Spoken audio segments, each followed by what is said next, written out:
1962-ci ildə balaca bir oğlan məktəbdə hər gün kəkələdiyinə və xarici görünüşünə görə lağ hədəfinə çevrilirdi. Hətta sinif yoldaşları ona yad planetli deyirdilər. Bulaqlar onu utancaq və özünə qapanmış bir insana çevirdi. Demək olar ki, dostu yox idi. Buna görə də özünü tamamilə dərslərinə həsr etdi. İnsanların dediklərinə fikir verməyə əvəzinə bütün gücünü təhsilinə yönəltməyə qərar verdi. İllər sonra bu əzmkarlığı sayəsində Oksford Universitetinə qəbul olundu. Oksfordda oxuyarkən aktyorluğa vuruldu. Ancaq qarşısında böyük bir maneə var idi: kəkələməsi. Buna görə səhnəyə çıxmaqda çətinlik çəkirdi.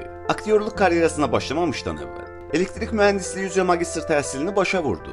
Məzun olduqdan sonra isə arzularının arxasınca getməyə qərar verdi. Aktyor olmaq üçün bir komediya qrupuna qoşuldu. Amma köhnə problemi yenə qarşısına çıxdı.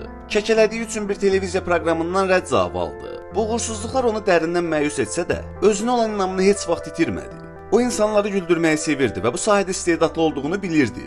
Buna görə də öz komediya nömrələrini və yaratdığı obrazları daha da inkişaf etdirməyə çalışdı. Bir gün maraqlı bir şeyin fərqinə vardı. Başqa bir obrazı canlandırarkən kəkələməsi demək olar ki, tamamilə yox olurdu. Beləcə o kəkələməyin aşmağın yolunu tapdı. O danışmayan, amma səssizliyi ilə milyonlarla insanı güldürən bir obraz yaratdı. Həmin obraz komediya tarixindən unudulmaz simvollarından biri olan Mr. Bean idi. Bəli, o adam Rowan Atkinson idi.